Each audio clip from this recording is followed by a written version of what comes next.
What's going on, everybody? Nameless back, and we're gonna be doing a CDL team tier list today. We're gonna be ranking all our teams based off the first 2 weeks of matches. Obviously, we have some changes. Hacienda is gonna be entering. The rumor is that Rewind is gonna be getting the boot on out of here. I don't necessarily agree with that. The pros seem to like red card though, so it's going to be staying, even though I think it's negative fun to play. Hey, it is what it is. So let's rank these teams based on how they perform so far and where I think they should be placed at. All right, guys, we're gonna have an S through D ranking list, and let's talk about each of these teams. We can start here with the Falcons in the bottom right. They're just a little bit behind, sitting at 0-4. They had a big map win on the ball control versus FAZE, where they look pretty good, but I just don't think this team's anywhere close to really competing just yet. So we're gonna be placing Falcons here, bottom and D. They're definitely developing though. They got to figure out who's gonna be running their second SMG. We saw Xnip pull it out. He was nasty with it on that vault. Their hard point just not there yet. Their search and destroy, they lost a big round 11 versus Toronto, and they're just kind of lost in HP. So until they figure out HP, they have to remain in D. We're gonna put them there. It's pretty hard to rank some of these teams, I will be honest, but for Toronto, I'm gonna put them up here in S. I think Toronto's legitimate contender. I think they're contender at the first event and in the minor. They look good, man. I just think they're good on all levels. They're gonna be hard to deal with all year long, so they're gonna be an S. I talked about them in the last video, how good I believe that team is. I think that they have a very solid roster. The thing for them is just once teams like truly figure out how to play this game, like they're gonna have to keep up that slang, which so far I've seen nothing to say that they won't.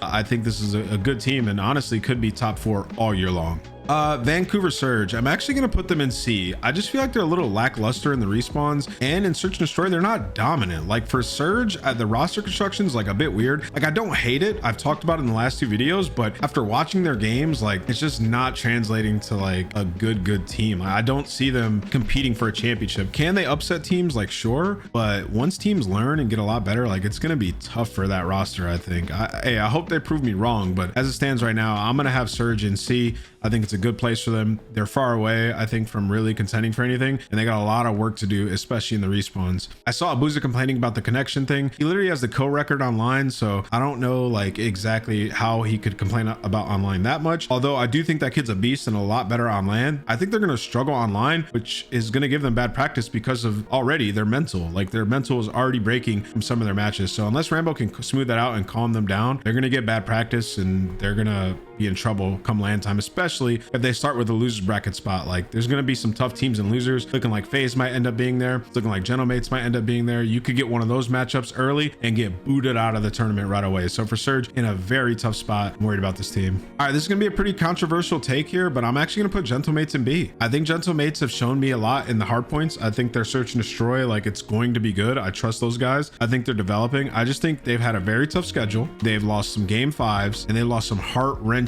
hard points that have come down to the wire. I think this is a legitimate team that's going to get better as the year goes, and honestly I think they will end up being A tier come like major 2 once we get to the actual tournament. I think this is a good team, man. I think they've gotten unfortunate. I think they've made a couple costly mistakes in the HPs, but Priest has shown me that he's a lot better at this game. Kismet is better at this game. Lins can hang with the best of them, and Skies is obviously still consistent. So this team I think is B. The 0-4 start is not indicative of where they truly stand. They're going to be giving teams a run for their money in that lower bracket. Move on to Optic Texas. I think it's clear cut that they're S tier team. I think their respawn takes a hit from Pred going out and Hook coming in. I think Pred was one of the most consistent players on the SMG that we had in the league. I think Hook definitely brings some inconsistency, and it's going to put way more pressure on Dashy to pop off a lot. And what we saw for them was like when they're championship caliber, where they're going to be winning tournaments, is when Dashy isn't the guy that has to get all the kills. That's not to say that they can't be a championship team with Dashy frying like that. It's just their play style changes, and he has to be that guy with Hook on the roster. So with Hook being prone to the bad game gives them a little bit more consistency in respawn, but I think Shotzi and Dashy are so much better at this game that it just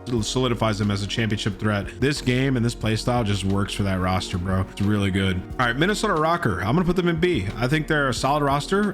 They're built to, you've heard me talk about them in the last 2 videos once again. They're built to upset teams. They have players who can get kills. They seem to have good teamwork, and Estriel, huge step up in their last couple of games. They're sitting at 2-2 now. They had some games to throw. If you remember their last match, super close. They should have won the protocol control. They threw it. They were up 2-0. They blew it. They're very close to being an actual good team. They just have to get over that hump and close some of these games out. We've seen some where it got way out of whack. The game versus Boston, the game versus Thieves. But aside from that, I think they're like pretty consistent, to be honest, as individuals. And as a team, I've seen them grow. Nero's good at this game. Pollux is solid in search and destroy. And Estriel got better in their last match. So I think they'll probably remain B throughout the season, and they should keep this roster. It's an actual like pretty good team. Cloud9, I'm going to put them in C. I think Cloud9, obviously there might be a little bit of a ping disadvantage as they mentioned, but Sib has been probably the worst AR in the league. The first 2 weeks, he's been really bad. I don't know what the dynamic is. I think they're the first team that makes a roster change outside of the Optic one. I think we could see Illy potentially going to that team. I think we could see, if Pred comes back, maybe Pred potentially going to that team. Like, it would just make sense to me. I don't think Sib is comfortable at all. I think the dynamic between him and Attach, which we covered in our preseason video, is not working. This Cloud9 team is struggling, man. They're built to be like one of the other super teams, but they don't have the chem that those other teams have. So for Cloud9, I'm going to put them in C. I think that I'll put them at the top of C. I think they have the potential to improve and like move up, but I think they're just going to be eyeing a roster change. There's available players and challengers that are very good, and they seem like the first one that might jump and make that change. All right, I'm going to put Heretics in B. Listen, they honestly would be A tier if they were better at search. They are so good at respawn. It's such a better roster than last year. No disrespect to Vickle, but this Heretics team in hardpoint and control, they get it. They understand how to play Vault. They're 4-0 on it. It's the only map we're playing in control at the moment, and their hardpoint looks very good. I mean, Real's a monster. Rancor came in, he looks great. Metals had a huge skyline in their last match. They just have to figure out S&D, man. They don't know what they're doing in that game mode. Like, literally, hire S&D coach. All I want to see is them playing Search and Destroy in this next month that they're off, grinding it, because we're going to be in Madrid. And for them, I believe they're 1-3, so they're sitting in a potential spot to be in the loser bracket. They just gotta clutch up in some of these games and win some searches, because they're pushing it the distance. They're looking good in the respawns. I have them in B though. It's the bottom of B because of the search, and that's 2 maps of every series, but I think they're going to be a legit team. LA Thieves, let's just put them right here at the top of S. Despite trolling some of the hard points, as they mentioned, they've been unshakable, bro. They've been so good. They're just running through teams, sitting at 4-0. Like, this team is legit contender. They're going to be at every single tournament. This is a great roster. The bane of their existence is just going to be like the overchalling, the trolling, putting themselves in bad spots and trying to get out of it. Obviously, Envoy mentioned in the interview, like, teams are just catching up, so they have to continuously like extend like their skill, their knowledge gap. But for LA Thieves, like, contender, like, they're going to be Sunday regular. They're going to be good. LA Thieves are in a great spot as well going into this first major.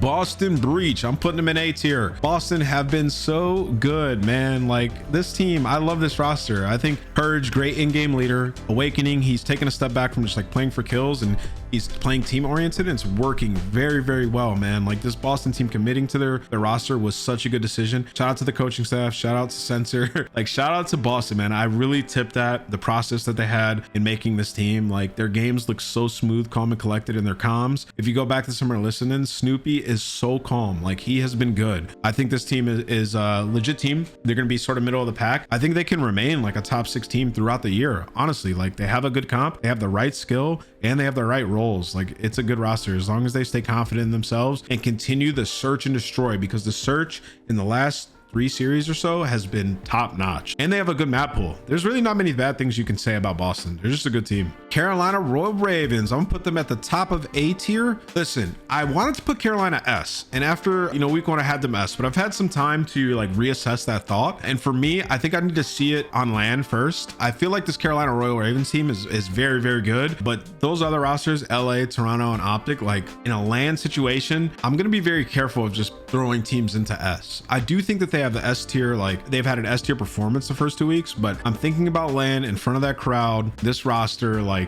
I just don't exactly know how they're going to perform once we get there. Do they have all the tools and the players and even the history to do so? Yes, but I need to see it versus some of those teams on a land environment. The only reason I say that is because the last couple of years, you look at the roster in LA Thieves, you look at the players aside from Beans on Toronto, and you look at the players on Optic, they have been so good in land environment tournaments in front of that crowd. I can't put Carolina in that echelon just yet after some thinking, but I do think that the first 2 weeks performance deserves the shout. That's why they're at the tippy top of A. I love this Carolina team. They play sound Call of Duty, and they've been good at every single game mode, and I think this minor could change my mind. Maybe I'll throw them in S going into Madrid, but for now, top of A. All right, Atlanta FaZe. This is gonna be a controversial take, but I'm putting them at the top of B. They haven't looked good in any single game mode. They're only at the top of B because of their previous performances. For them, they look like they're behind in hardpoint. They don't know how to get to that second level, push out. The subs aren't going rogue. Draza has not been good. Celium's had some bad performances, and the only maps They wouldn't have been like miracles versus the good teams, and they lost the map to the Vegas Falcons, which was like a vault where they got slammed. So for Atlanta FaZe,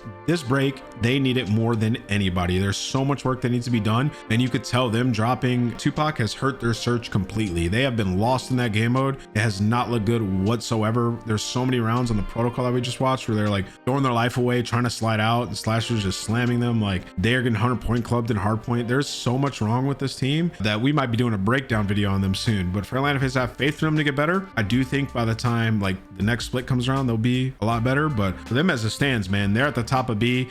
No way I could put them above Boston or Carolina. Atlanta sitting at what, 1-3, potentially in the loser bracket. Their 6-10 map count is just terrible. I mean, they have the third worst map win percentage in the league, only ahead of GentleMates and Vegas Falcons. So we're lucky I'm putting them above these teams based on their skill and previous years. But right now, this is my tier list, man. I think it's pretty good. Like these are the S tier teams. We got LA, Toronto, Optic. A, we got Carolina, Boston. B, we got FaZe, Minnesota, GentleMates, Heretics. C, we got Cloud9, Surge, and D, we have Falcons.